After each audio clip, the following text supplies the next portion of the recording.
Hello everyone, good morning. আশা করছি তোমরা যে যেখানে আছো প্রত্যেকে ভীষণ ভালো আছো আর সুস্থ আছো। আমার আজ আরও একটি নতুন ব্লগে তোমাদের সকলকে জানাই অনেক স্বাগতম। আজকের দিনটা ছিল বৃহস্পতিবার আর এখন ঘড়ির কাঁটাতে সকাল 6:30 বাজে। সকালবেলা ঘুম থেকে উঠেছিলাম ফোনে 6টা উঠে আমি যে মর্নিং ওয়াকগুলো করি সেগুলো সেরে নিয়েছি। তারপরে একটু উষ্ণ গরম জল খেয়ে নিয়েছি। যাই হোক, সকালে তো ছেলের স্কুল আছে, সে কারণে সকালবেলা ছেলের জন্য খাবারটা রেডি করে রেখেছি। আর সাথে স্কুলে যে টিফিনটা দিই সেটাও কিন্তু সুন্দর করে টিফিন বাটিতে দিয়ে ওর ব্যাগটা কিন্তু গুছিয়ে রেখেছি। সকালবেলা আমি কিন্তু এই কাজগুলো ওই যে সকালবেলায় করি, রাত্রের বেলা একবার ব্যাগটা গুছিয়ে রাখি। অনেক সময় আবার সকালবেলা আমাকে দেখতে হয় সমস্ত বই খাতাগুলো ছেলের ব্যাগের মধ্যে আছে কিনা, কারণ ও তো সমস্ত ব্যাগ থেকে বের করে রাখে, উল্টো পাল্টো করে রেখে দেয়। সে কারণে চেষ্টা করি সকালবেলা আবারও একবার গুছিয়ে রাখতে। যাই হোক, আজকের দিনটা যেহেতু বৃহস্পতিবার, মানে বৃহস্পতিবারে আমাদের বাড়ির বউদের অনেক কাজকর্ম আছে, সেগুলো তো করতে হবে। সাথে বাচ্চাকে দেখাশোনা, ওর স্কুলে নিয়ে যাওয়া আসা, এইসবগুলো মিলেমিশে আমার সংসারের কাজকর্মগুলো। আমার যেহেতু একার সংসার, সবসময় কিন্তু আমি একা হাতে সমস্ত কাজগুলো করি। তার জন্য আমাকে কিন্তু অনেকটা তাড়াতাড়ি উঠতে হয়। একটা বাড়ির বউ কিন্তু পারে অলসতাকে দূরে সরিয়ে ওই যে শান্ত মাইন্ডে, শান্ত পরিবেশে ভালো করে কাজগুলো করতে পারা।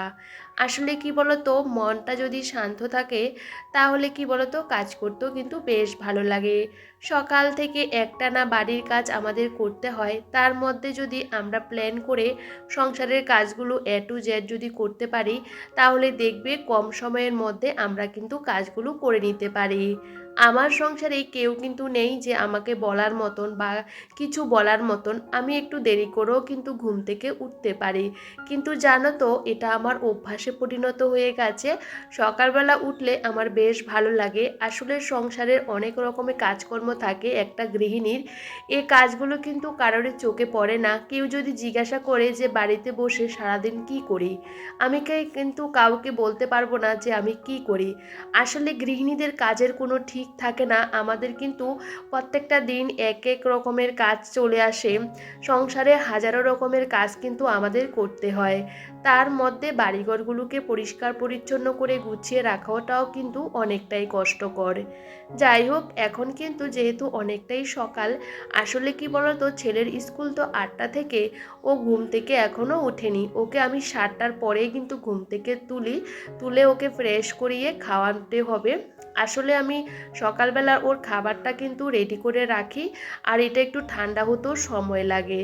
তো যাই হোক, ছোট্ট বাচ্চা তো সকালবেলা তুলতেও না ভীষণ কষ্ট লাগে। তবে কি করব, ওর শরীরটাও কিন্তু বেশি একটা ভালো নেই, হালকা হালকা একটু কাশছিল। তো যাই হোক, এদিকে দেখো, ঘরের জিনিসগুলোকে প্রত্যেকটা দিনের মতন ভালো করে পরিষ্কার করে নিচ্ছিলাম। আর ছোট্ট যে র্যাকটা আছে ওটাও কিন্তু বেশ অনেকটা দিন হয়ে গেছে পরিষ্কার করছি না। এমনিতেই কিন্তু বেশি একটা ধুলো বসে না, তারপরেও দেখবে মাঝে মধ্যে কিন্তু এই জিনিসগুলোকে পরিষ্কার করে রাখলে দেখতেও কিন্তু বেশ ভালো লাগে। ছোট্ট ছোট্ট ঘরে অনেক জিনিসে থাকে, তবে সেগুলোর মধ্যেও কিন্তু অনেক সময় ভীষণ ধুলো নোংরা পড়ে থাকে। যেরকম কি বলতো, আমরা যে ব্রাশ রাখি সেই এখানেও কিন্তু অনেক রকমের ধুলো ময়লা পড়ে থাকে। সহজে কিন্তু কেউ এটা পরিষ্কার করে না, তবে আমি কিন্তু সপ্তাহে একটা দিন চেষ্টা করি ওই জায়গাটা ভালো করে পরিষ্কার করে নিতে। যেহেতু ওখানে ব্রাশ কলগেটগুলো রাখা হয়, জিনিসটা যদি পরিষ্কার হয়, জিনিসটা থেকে জিনিস রাখতেও ভালো লাগে আর নিতেও কিন্তু বেশ ভালো লাগে। আমরা যে জিনিসগুলো ব্যবহার করি, যে জিনিসগুলো ঘরের ভিতরে রাখি, সেগুলো যদি পরিষ্কার পরিচ্ছন্ন থাকে, হাত দিয়ে ধরতেও কিন্তু বেশ ভালো লাগে। যাই হোক, এদিকে দেখো, ছোট্ট ওয়ার্ডরোবের নিচে তো ঝাড়ুটা যায় না, শলাগুলো দিয়ে এভাবে কিন্তু পরিষ্কার করে নিই। আর এভাবে পরিষ্কার করে নিলে কিন্তু ঘর থেকে প্রচুর কিন্তু ধুলো ময়লা বেরোয়। এই যে দেখতে পাচ্ছ, ঘরটা কিন্তু ভীষণ পরিষ্কার পরিচ্ছন্ন। তারপরেও যখন চারদিকটা ভালো করে ঝেড়ে পরিষ্কার করে ঝাড় দিই, তখন দেখতে পাচ্ছ কতটা ময়লা বেরোচ্ছে। এরকম কিন্তু আমি রোজ দিনই করি। আর বাইরে কিন্তু খুব সুন্দর ঝলমলে রোদ উঠে যাচ্ছে। আমাদের এখানে বেশ কয়েকটা দিন ধরে কিন্তু ভীষণ সুন্দর ঝলমলে রোদ দেয়। সকাল সকাল কিন্তু রোদটা চলে আসে, আর দেখবে রোদটা যদি তাড়াতাড়ি চলে আসে বেশ ভালো লাগে, কাজ করতেও কিন্তু অনেকটা এনার্জি পাই। তো দেখো বাইরে পাপোশগুলো দিয়ে দিয়েছি, যেহেতু ঘরটরগুলো ঝাড় দিয়েছিলাম।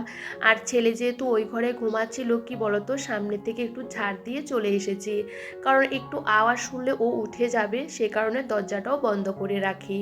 আর এখন বাইরের জায়গাটা কিন্তু ঝাড় দিয়ে নেব। আসলে কি বলতো, বারান্দার মধ্যে সমস্ত কিছু ঝাড় দিয়ে রেখে দিই, তারপরে এক এক করে কিন্তু কাজগুলো কিন্তু আমি স্টেপ বাই স্টেপ করে নিই। আগে থাকতে যদি আমরা প্ল্যান করে কাজ করি, তাহলে সংসারের হাজারো কাজ কিন্তু আমরা একা হাতে সামলাতে পারি। সবসময় চেষ্টা করি প্রত্যেকটা কাজ প্ল্যান করে করতে, কারণ দেখবে প্ল্যান করে যদি আমরা কাজকর্মগুলো করি তাহলে কিন্তু অনেকটা সহজে কাজকর্মগুলো হয়েও যায়। এই যে এখন বাইরের জায়গাটা ঝাড় দিয়ে নিচ্ছিলাম।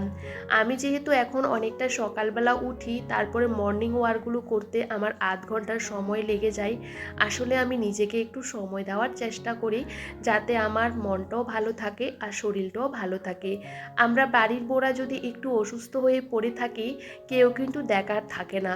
শত অসুস্থ হলেও কিন্তু আমাদের বাড়ির কাজগুলো করতে হয়, তার মধ্যে যদি একা সংসার হয় বুঝতেই পারো। আর এদিকে আমি বাইরের জায়গাটা ঝাড় দিয়ে নিজে ফ্রেশ হয়ে ছেলেকে খাইয়ে দিয়ে আসলাম স্কুলে। আসলে কি বলতো, 8টার ভিতরে ওকে স্কুলে ঢুকিয়ে দিতে হয়, আর ভীষণ তাড়াহুড়ো করে বাড়ির থেকে বেরোতে হয়। সকালবেলা কিন্তু সময়টা অনেকটা তাড়াতাড়ি চলে যায় দেখবে, আর সময় তো কারোর জন্য বসে থাকে না। এদিকে বাড়ি চলে এসেছি, এসে কিন্তু এখন ঘর দুয়ারগুলোকে গুছিয়ে নেব, যেহেতু এই ঘরটা সবসময় একটু দেরি করে গোছাই, যেহেতু ছেলে সকালবেলা একটু দেরি করে উঠে আর এখানেই বিছানার মধ্যেই থাকে। আর আমি সব সময় কিন্তু ওই যে গান চালিয়ে দিয়ে তারপরে কাজ করতে ভীষণ ভালোবাসি। আর দেখবে আগের পুরনো গানগুলো শুনতে বেশ ভালো লাগে, জানো তো, এত ভালো লাগে। এখন না নতুন নতুন গানগুলো অতটাও ভালো লাগে না শুনতে, কিন্তু আগের যে পুরনো গানগুলো আছে না, সেগুলো শুনতে বেশ ভালো লাগে। তবে মাঝে মধ্যে টিভিও চালিয়ে দিই, তবে রিমোটটা খারাপ হয়ে গেছে, টিভিটা চালাতে পারি না। তবে মোবাইলে গান শুনে শুনে কাজকর্ম করে নিই। দেখবে গান চালিয়ে যদি কাজ করি না, কাজগুলো কিন্তু খুব সুন্দরও হয়ে যায়, আর বেশ এনার্জিও পাই কাজ করতে। আর আজকে বেশ কয়েকটা দিন হয়ে গেছে টিভি ক্যাবিনেটটাও সেরকম পরিষ্কার করছিলাম না, একদমই সেরকম ধুলো নোংরা হয় না। তবে জানো তো, চোখের সামনে যদি একটু ধুলো ময়লা দেখি ভীষণ খারাপ লাগে, যেহেতু ফুলদানিগুলোর মধ্যে দেখি বেশ ধুলো পড়ে গেছে, সেগুলো একটু ঝেড়ে নিয়েছি।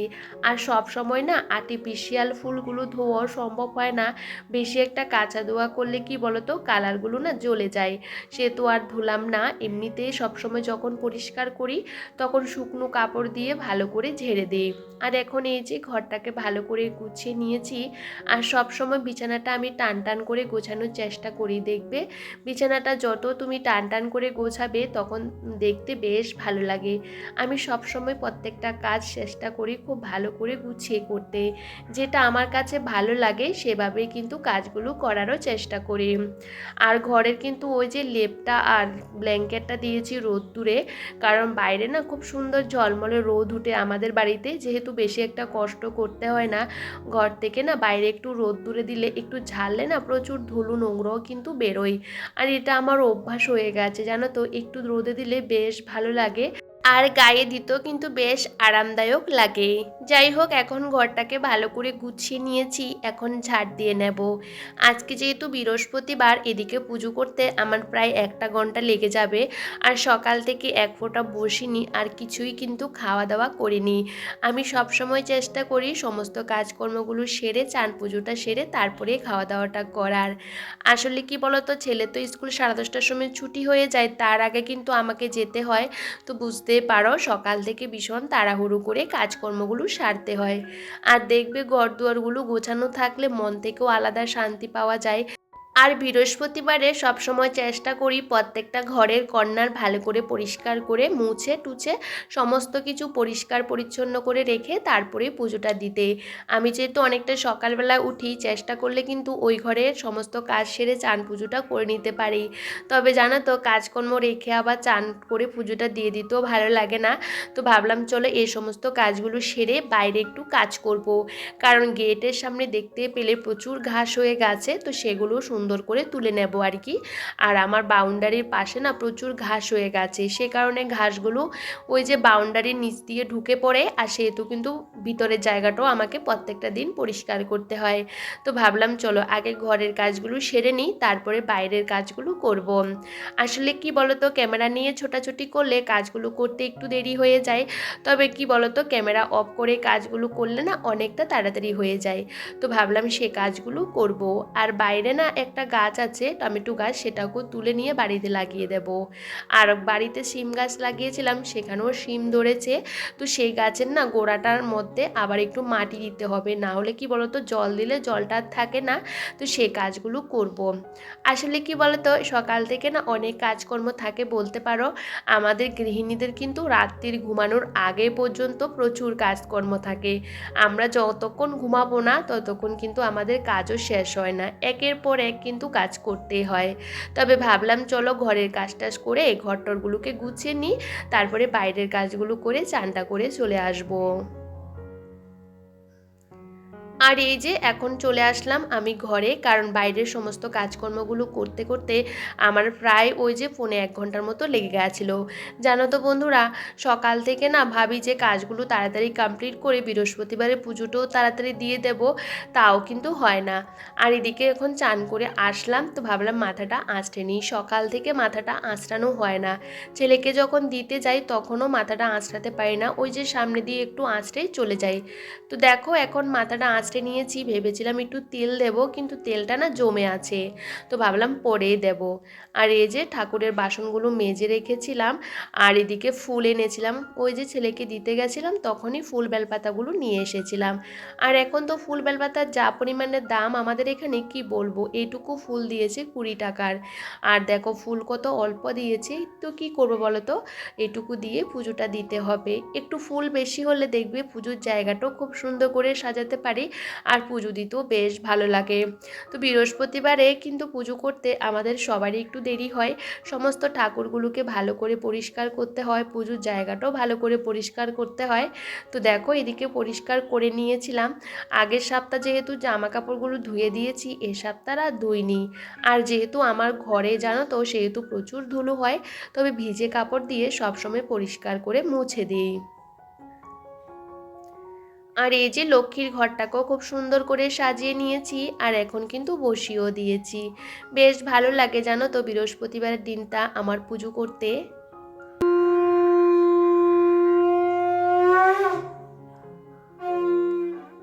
আর এদিকে পুজো করতে করতে বেশ খানিকটা দেরিও হয়ে গেছে, তো ভাবলাম চলো এই যে পুজো দেওয়া কমপ্লিট হয়ে গেছে। আর দেখবে বৃহস্পতিবারে চেষ্টা করি সকাল সকাল পুজোটা দিয়ে দিতে, তখন বেশ ভালো লাগে। তো যেটুকু ফুল ছিল সেটুকু দিয়ে পুজোটা করলাম। তো দেখো বাদ বাকি গাছ থেকে দুটো ফুল পেলাম, সেগুলোও এনে দিয়েছি।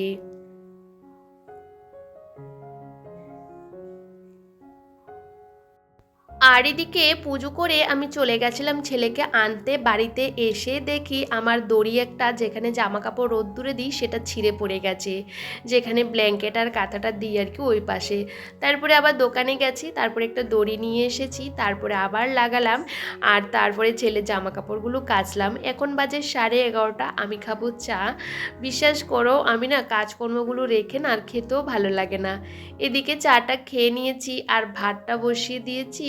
আর ভাবলাম চলো আর ডাল সেদ্ধটা বসিয়ে দিই। আজকে রান্না করব ডাল, আর ছেলের জন্য ডিম অমলেট করব।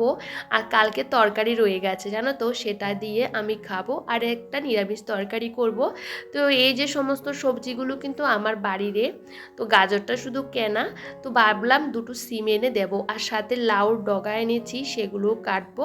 তো এখন যেটুকু কেটেছি ওইটুকু দিয়ে রান্নাটা এখন বসিয়ে দিচ্ছি, যেহেতু আজকে রান্না বান্না করতে অনেকটা দেরি হয়ে গেছে বুঝতেই পারো। পারো। আর লাউর ডগাটা না একটু পরে দেব। গাছের লাউর ডগা বেরিয়েছে অনেকটা, তো ভাবলাম একটু কেটে আনি।